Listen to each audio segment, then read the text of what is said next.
Good morning from wherever you're watching from. This is Mutembei TV. Welcome. My name is MJK and this is a breakfast show here right here on Mutembei TV. And right now tunafanya kitu ambacho kinaitwa newspaper review. Tufahamu ni kipi ambacho kinaendelea sasa hivi kwa upande wa siasa hapa nchini, lakini pia sports na lifestyle, lakini pia kwa upande wa entertainment. Tuambie unatazama ukiwa maeneo gani. And of course we have the one and only Joram hapa hivi katika ndani ya Mutembei TV. Yes, and of course Joram, I hope you're good kabisa. Na sasa nataka tuende moja kwa moja mpaka kwa magazine review. Iwapo unatazama hii live stream sasa hivi, tuambie unatazama ukiwa maeneo gani na itakuwa freshi zaidi. Sasa tunaanza na gazeti la The Standard ambapo wameanza na title kubwa pale ambapo wanasema how election year billions were shared.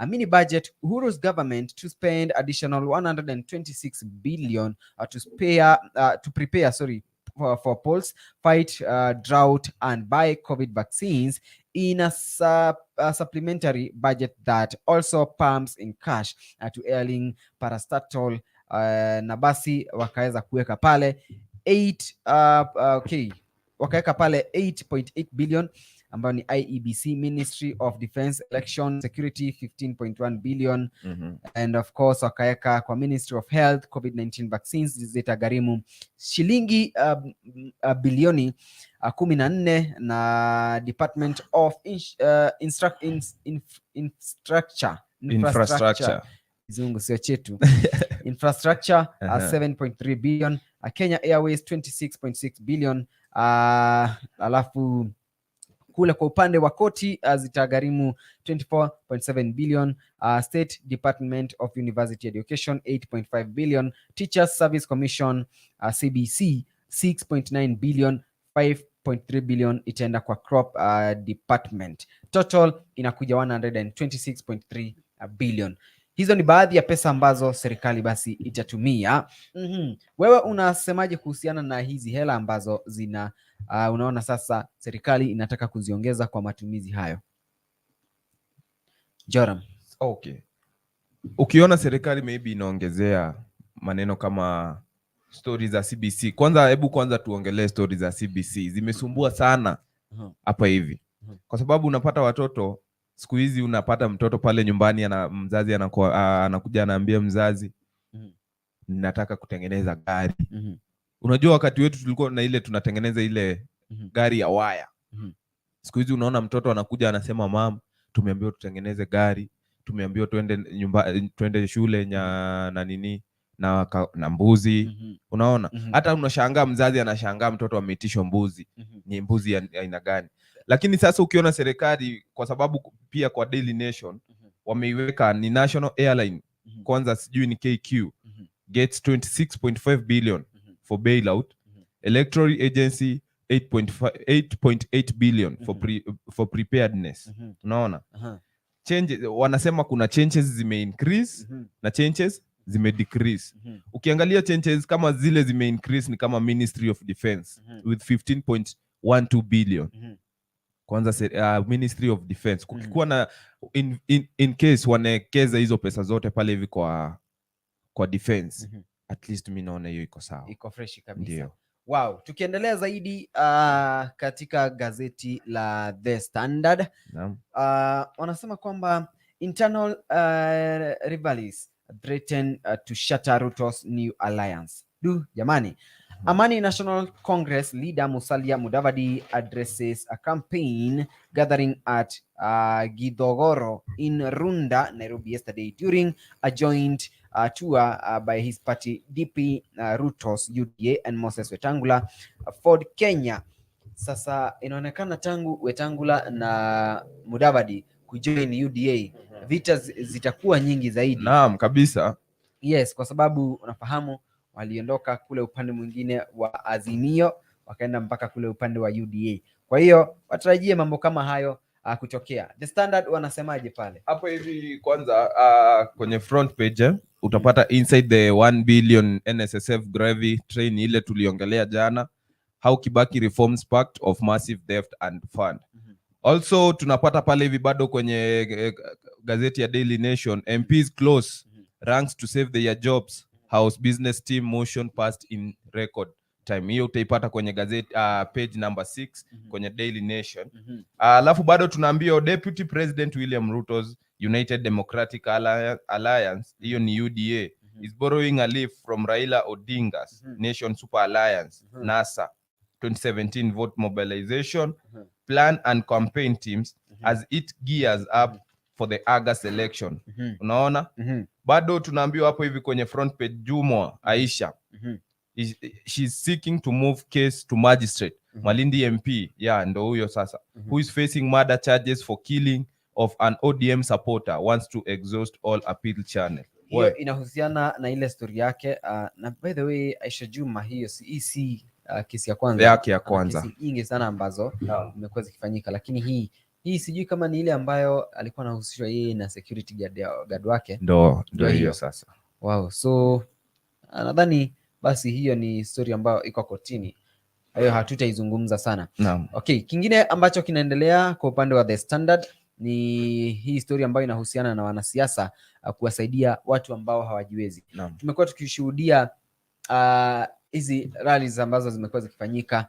Tulishuhudia wiki iliyopita Jumamosi, kiongozi wa ODM alikuwa kule upande wa Murang'a. Kuna jamaa alijitokeza pale mlemavu na kutetea walemavu. Pia show ambayo ilifanyika Kakamega akina mheshimiwa Atuoli na inaopia mambo hayo. Sasa katika hili gazeti la The Standard page 2 wanasema political parties should support people with disability in elections.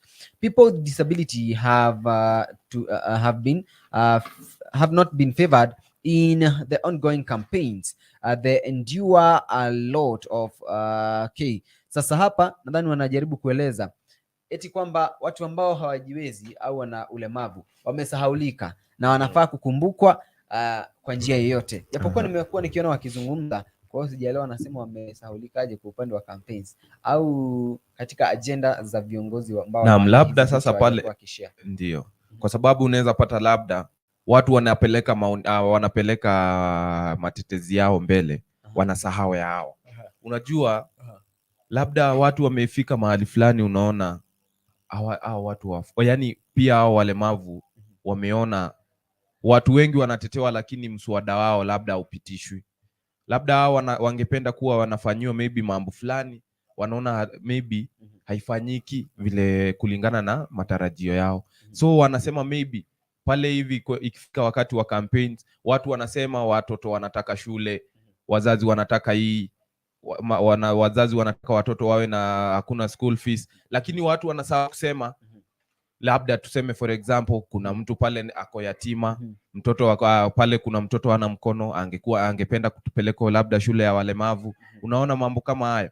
So ingekuwa ni vizuri sana watu wakiwa pale campaign wakiambia viongozi kitu yote wanataka, pia wanapeleka mambo ya hawa walemavu, maybe wafunguliwe shule, maybe kukue labda wanataka chakula.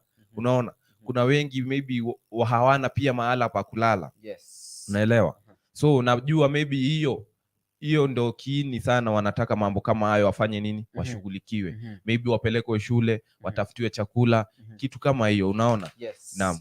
Wow, and of course katika page 6 inazungumza hayo mambo ya 126 billion ambazo nilikuwa nimeeleza hapo baadaye, ambazo ni election drought to get additional of 126.3 billion by June, mini budget shows. Kwa hiyo hizo watazipata kulingana na serikali. Budget ya KQ troops to in 38 billion fresh pilot to struggling, hilo tulikuwa tumelizungumza. Hii ambayo inahusiana na treasury utaipata katika page 7 ambapo tumeona treasury pia ndio ambao wanasimamia mambo hayo yote ya kushia hizo pesa. Kuna 25 billion ya fuel ambayo itatumika katika ile pesa. Okay, tukienda page 8 kuna story nyingine hapa ambayo inahusiana na kiongozi wa ODM ambaye jana alikuwa maeneo ya Nyandarua County. Yeye pamoja na viongozi wengine walikuwa wamewatembelea wakaaji wa Nyandarua, and of course mambo mengi sana yalifanyika kule. Na basi katika hili gazeti wameandika no opposition from UDA as MPs approve names to crucial House committee.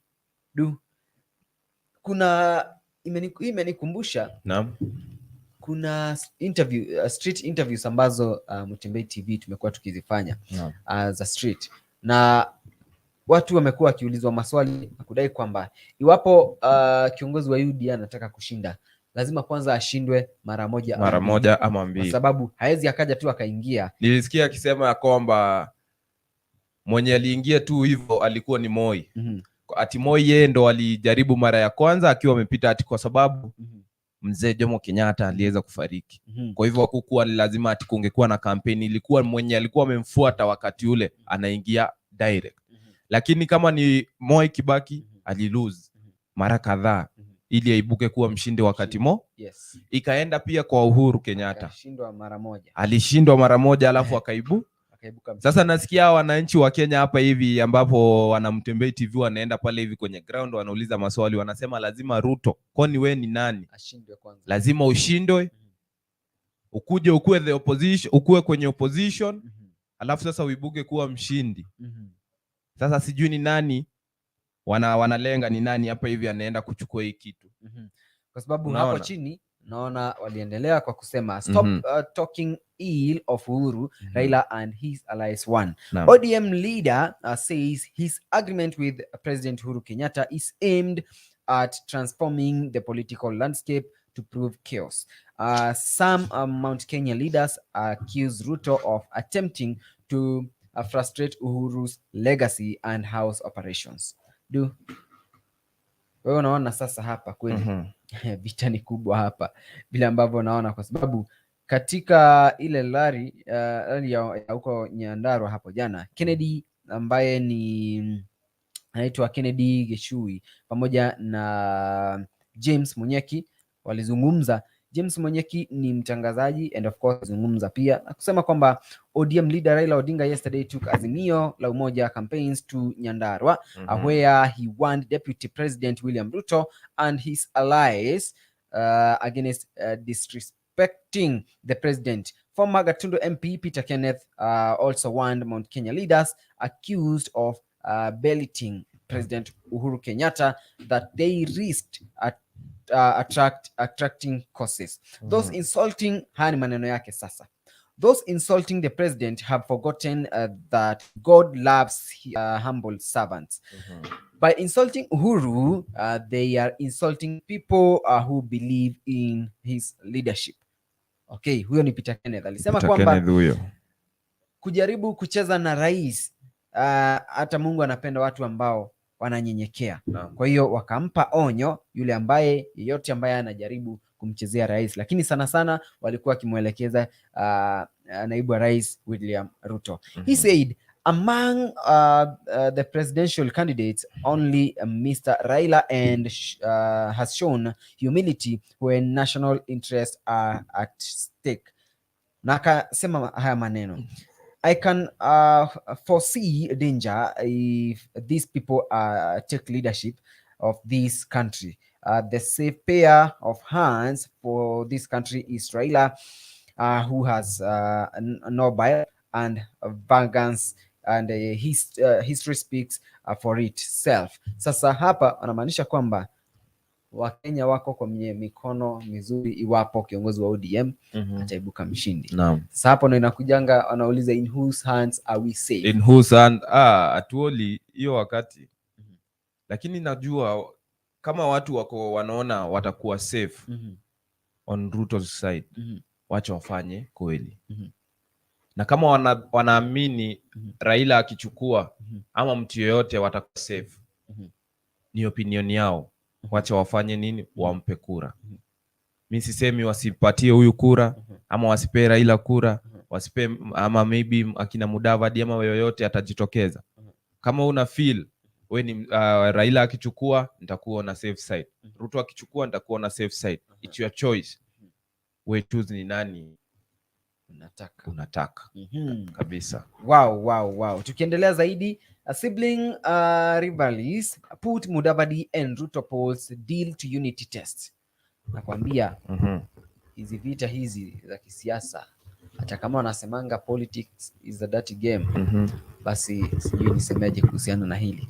Siblings rivalries put Mudavadi and Ruto polls deal to unity test. Nairobi governor aspirant Sakaja of ANC and Wanjiro of UDA clashed during joint rally exposed sibling rivalry in Kenya Kwanza alliance. Ruto, Mudavadi and Wetangula entered a pact in a bid of consolidate their support bases and win more votes. Nadhani hii ni ya hapo jana ambapo walikuwa kule upande wa Karen na kwa ajili ya kuendelea na siasa zao, na hapo ndipo hayo mambo yalitokea. Tukiendelea zaidi Joram, naomba tupeleke kwa Daily Nation. Hapo hivi kuna kuna mambo fulani ya fake currency in circulation in Central Kenya. Scan code to read this.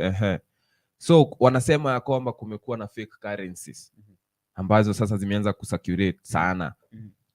Na unajua kabisa sasa hii mchezo ikianza sasa ya mambo ni fake nini. Watu unashangaa ni kwa nini pesa hazipatikani.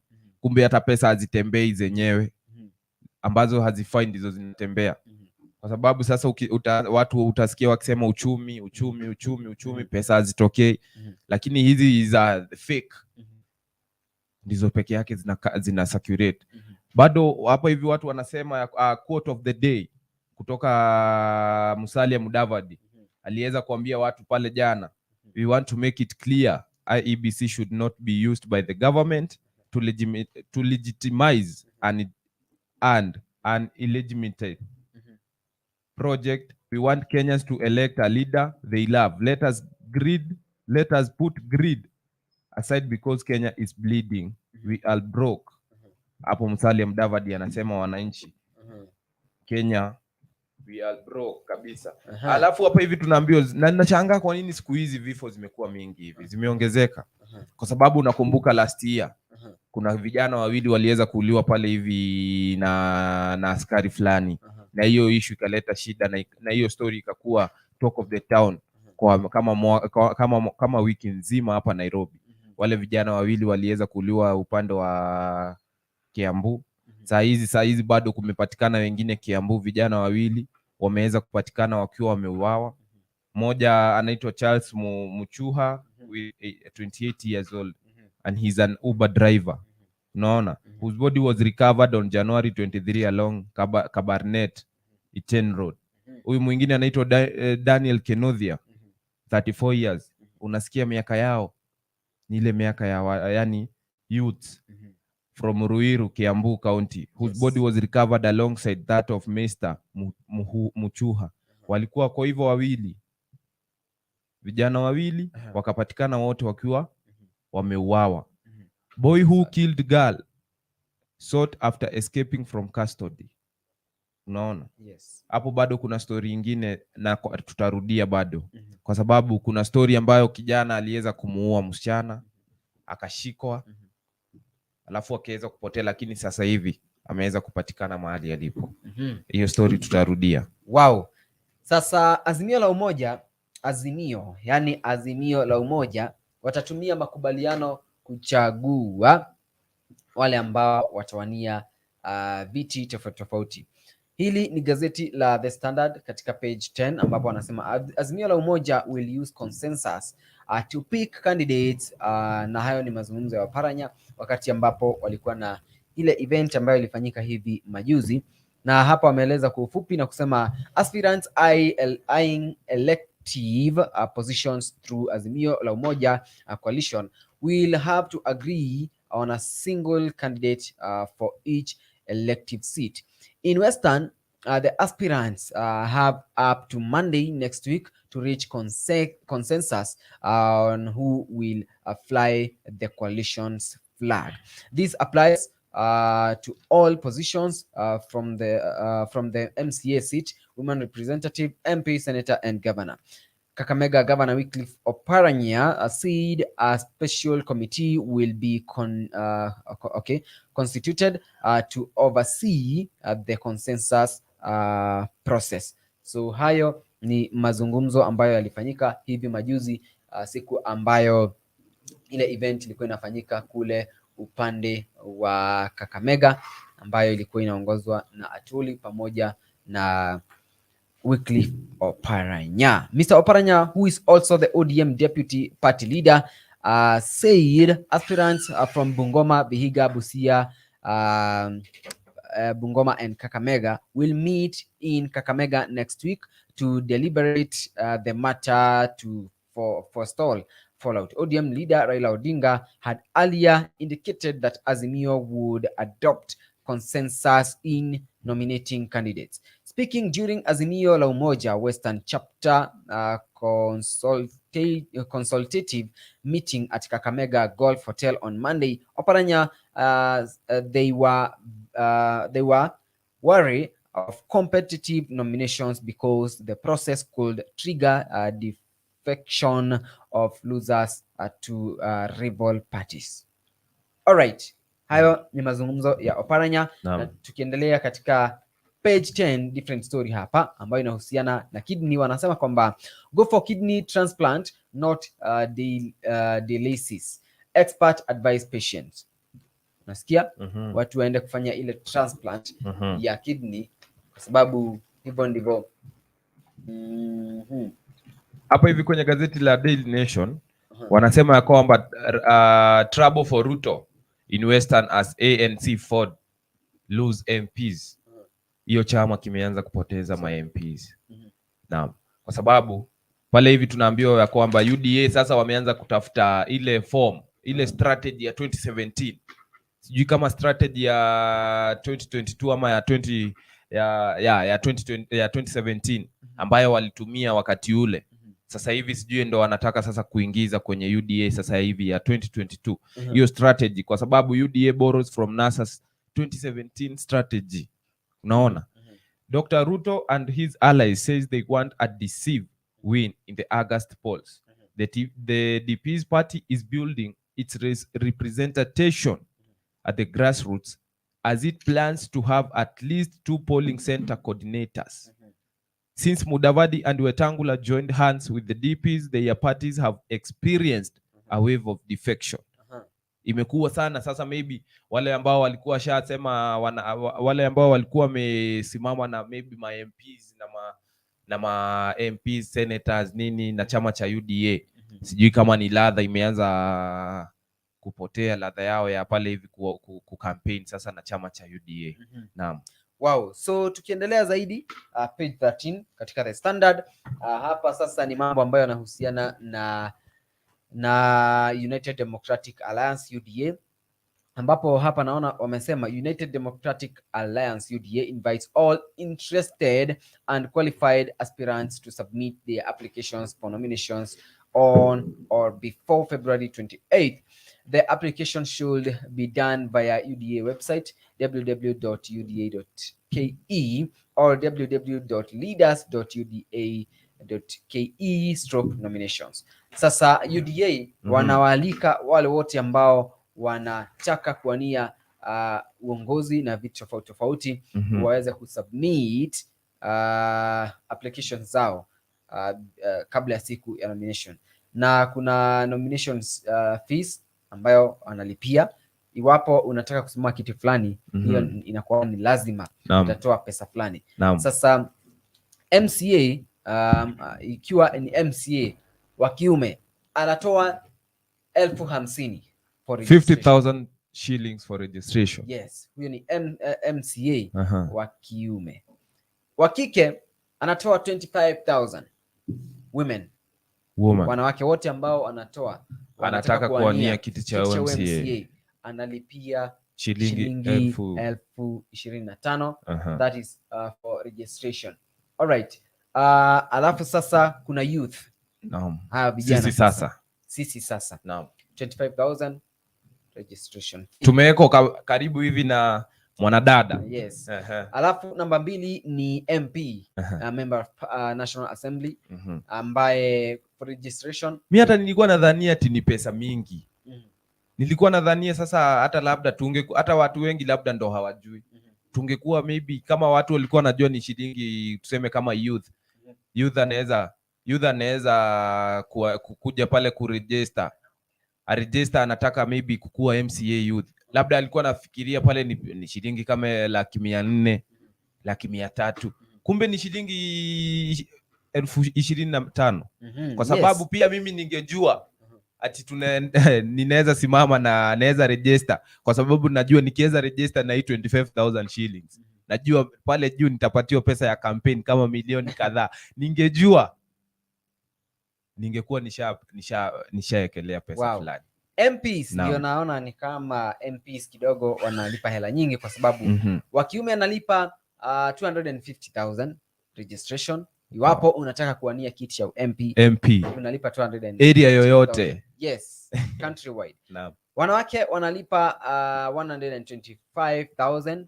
Alafu sasa kuna youths wanalipa 125,000. That is registration fee. Tukiwa namba 3, women representative wanalipa, hawajaandika wa kiume wanalipa hela ngapi women representative, kwa sababu hapa ni kwa wanawake peke yao. Unalipa 250,000, kwa wanadada ni 125,000. Senator 250,000, kwa wanawake 125,000, youths 125,000. Mimi kuna yenye nangoja, yenye nimeona siku hizi imekuwa sasa, hiyo ndo watu wote wanadada wanataka women representative. Hiyo ndio nataka women, hiyo ndio nataka nisikie, kwani ni pesa ngapi? Ya governor imepanda kwa sababu ni 500,000 kwa male, lakini 250,000 kwa wanawake. Kwa wanarika yani vijana 250,000. President 1 million. Wewe kusimama na chama cha UDA kama rais ni milioni 1. Si UDA peke yake, hata ODM. Unajua hapa ni UDA wameeleza sasa. Ndio wametoa ile inaitwa red card. Hii ni red card ya wana UDA. Ungeniambia mapema bana. Registration ni 1 million for male. Female ni 500,000. Naam. My youths ni 500,000. Wapo nataka kuwania kiti cha urais. All payments for submission should be made either via M-Pesa, paybill number 888092. Account number ni aspirants ID. Alafu account deposit name the United Democratic Alliance, alafu akashia account number na ni Equity. As you are speaking, Ruto aliweza kutoa 1 million. Sasa unajua yeye ndio kiongozi wa chama. Sijui alitoa au hakutoa. Lazima akue, lazima aonyeshane mfano mwema. Ndio. Okay. Kwa hivyo in short pia yeye alitoa. Wow. Hapa hivi Magoha naona aliweza kuongea akasema, Education Cabinet Secretary George Magoha has written to the Attorney General for the advice of the role of the Kenyan National Qualification Authority in verifying academic certificates issued by local and foreign institutions. Nini kipi ambacho kinachoendelea huko? Ni maneno wanasema ya kwamba education CS George Magoha during a ceremony to celebrate the top 5 pupils in the Pwani Oil National Essay competition at the Kikambala plant in Kilifi County in September. Ni kama kulikuwa na some ceremony za wanafunzi ambao waliweza kuibuka kuwa washindi, na pale hivi unapata aliweza kuongelea maneno na kuguide the ministry hizi amendments and regulations. Lazima maybe kama hii aliweza kusema the Professor Magoha wants AG Paul Kihara to guide the ministry of amending the regulations so that to stop KNQA. KNQA ni Kenya National Qualification Authority. Waeze another state agency from trustling over the certificate role. Hizi maybe certificate wanaongelea kuhusu hizi qualifications. Ukitaka maybe ni mafunzo fulani unakuja na qualification fulani, mimi niko na hii certificate, niko na hii, unaona? Ndio. Okay, Tukiendelea kwa The Standard, nimerudi nyuma kidogo kwa page number 10 ambapo wanazungumza kuhusiana na registrations za kura, ambapo unafahamu bado nadhani zinaendelea, na iwapo hujachukua kura yako bado hakikisha kwamba unachukua kura yako. Sasa Nairobi imerecord the highest number of new voters kulingana na records ambazo zimetolewa sasa hivi, na baadhi ya counties ambazo zinaongoza kulingana na nadhani ni survey ambayo imefanywa. Voter registration per county and cumulative voter registration week 2. Hapa Mombasa ndio inaongoza sasa ikiwa na voters 17,000 ambao waliregister. Kwale ni 7,000. Nadhani hiyo sio ambayo inaongoza. Acha niangalie ile ambayo imeongoza ni Nairobi ambao wamepata 49,746 voters. Kwa hiyo Nairobi inaongoza kwa voters wengi zaidi ambao wameregister, wamechukua kura. Iwapo hujachukua kura, hakikisha basi kwamba unachukua kura. Naona Kiambu inafuata ikiwa na 26,000 wale ambao wameregister kura zao, lakini pia naona kuna maeneo mengine kama vile Kisii ambapo watu 19,000 wameregister tayari, Nakuru 19,686, naona Uasin Gishu 18,106, then we have Bungoma with 17,000, Mombasa with 17,000, Kilifi hiyo nimesema, alafu we have Makueni with 12,000, Migori with 14,000, Homa Bay 14,000, Kisumu 16,000, CS 15,000, Busia 13,000, Vihiga 6,892, Kakamega 21,533, Bomet 9,741, Kericho 11,229. Now we have Kajiado 10,152, Narok with 11,288, Laikipia 4,576, Baringo with 6,488, Nandi County with 12,154, Elgeyo Marakwet 7,388, Trans Nzoia 12,123, Samburu 3,269, West Pokot with 6,158. Also we have Turkana with 7,237, Murang'a 9,399, Kirinyaga with 6,984, Nyeri with 8,036, Nyandarua 5,676, Makueni 12,987, Machakos 14,970, Kitui 15,659, Embu 6,767, Tharaka Nithi 4,350, Meru with 16,198, Isiolo 2,384, Marsabit 3,578, Mandera with 4,449, Wajir with 7,520, Garissa 8,625, Taita Taveta 5,335, Lamu 1,860, Tana River 4,153, Kwale with 7,899. Hizo ni baadhi ya counties ambazo zote zikiwa 47 ambazo zimefanya registration ya voters, lakini Nairobi inaongoza juu zaidi ikifuatwa na Kiambu, alafu inafuatwa na inafuatwa na Kakamega ikiwa na 21,000. Kwa hiyo iwapo hujachukua kura yako hakikisha kwamba unaenda pale karibu na maeneo yako tu, utaona hilo bango au mavuli wa IEBC na utapata basi wale ambao wanahusika na registration za votes. Kumbuka ni tarehe 9 mwezi wa 8 ndio mabadiliko yatafanyika. Umchague kiongozi ambaye unahisi anafaa kusimamia nchi, lakini pia maeneo ambayo wewe unayoishi. Kwa hiyo hakikisha kwamba unachukua kura na unaambia rafiki aambie rafiki wachukue kura. Hata unaweza ambia mzazi wako. Na sijui kama unawakumbusha wanafaa waende na nini pale. Wanafaa waende na kitambulisho peke yake ama passport. Yes. Kama uko na passport labda hauna ID maybe ulienda ku apply kazi ukaacha hapo bado hujachukua, uko na ruhusa ya kwenda mahali pale na national ama passport yako, either ushaisafiri, enda na hiyo passport. Yes. Enda nayo pale, keti chini, pata mazungumzo kati ya wale ule mwanadada ama ndugu, uweze kusaidika. Wow. Na uweze kuchukua kura yako. Yes. Pia hapa hivi kwenye gazeti ya The Daily Nation tunapata Miguna. Miguna mmoja mwenye aliweza kudipotiwa huko maeneo ya Canada. Unamkumbuka? Yes. Sasa hivi ameweza kurudi na anasema kwamba anataka pesa zake ziweze kurudishwa. Pesa gani sasa? Unakumbuka alikuwa kuje Kenya last year November. Yes. Pale alikuwa Germany. Hapana, alitoka Canada akaenda Germany ili ndio waweze kuchukua ndege ya kuja Nairobi. Lakini ashalipa transport, wacha nikwambie.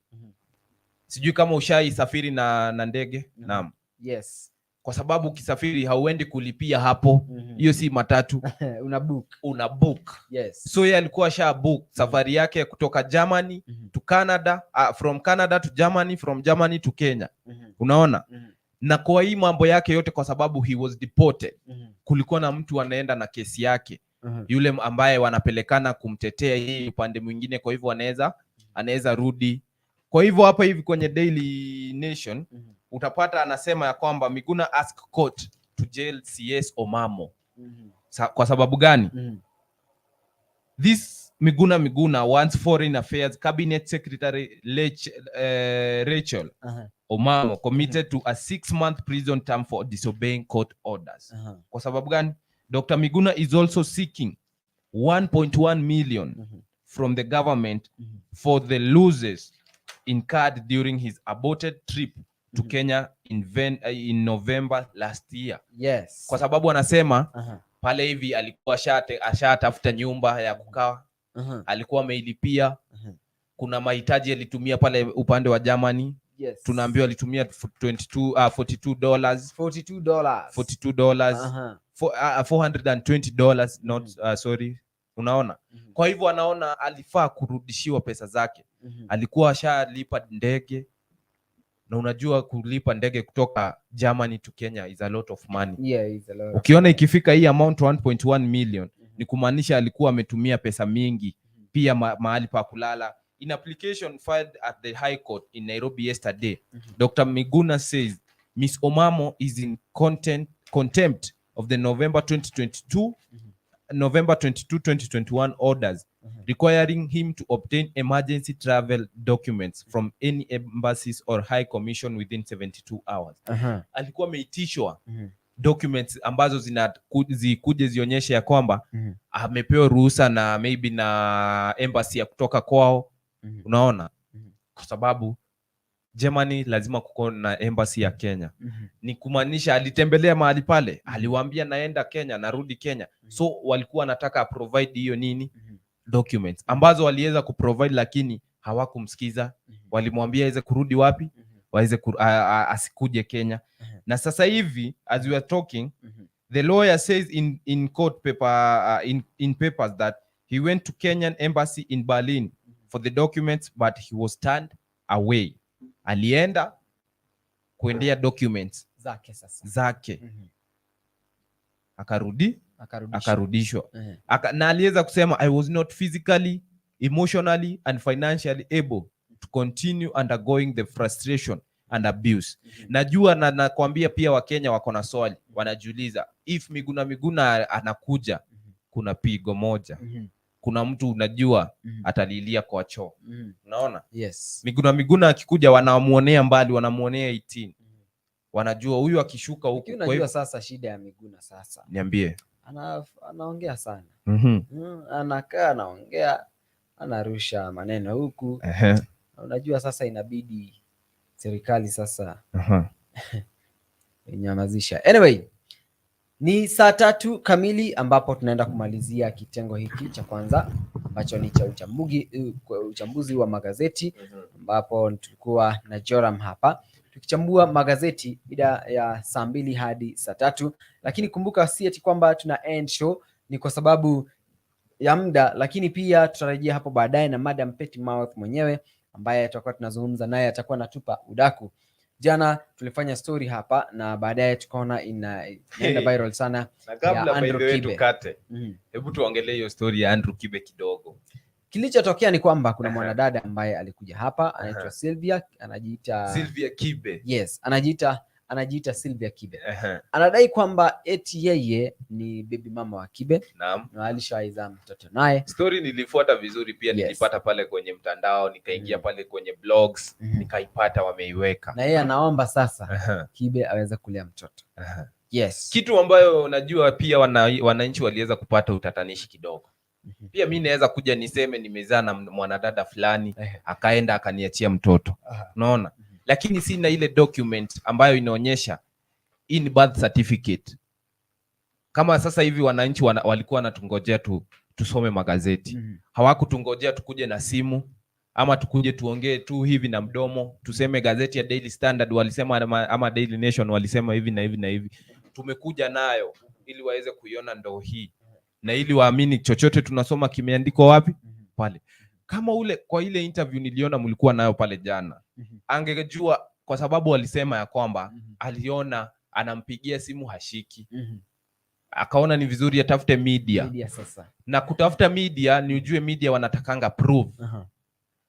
So alijua pale hivi watu lazima watakataa, kuna wengine watakubali, kuna wengine hawatamuunga mkono. Kwa hivyo alijua na alifaa ajue akicome out kupitia media, anapitia na nini na ile document, birth certificate. Wachana hata na birth certificate.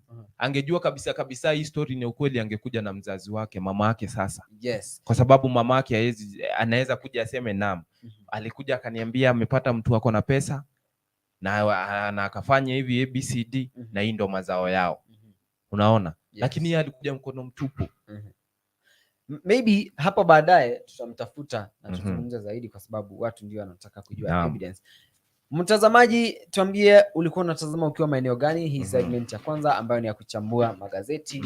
Tuambie ulikuwa maeneo gani. Nitakuwa nasoma comments chache hapa kutoka kwa watu ambao walikuwa wanatazama. Kuna huyu anaitwa Silva, anasema alikuwa anatazama. Okay, anasema ndani morning.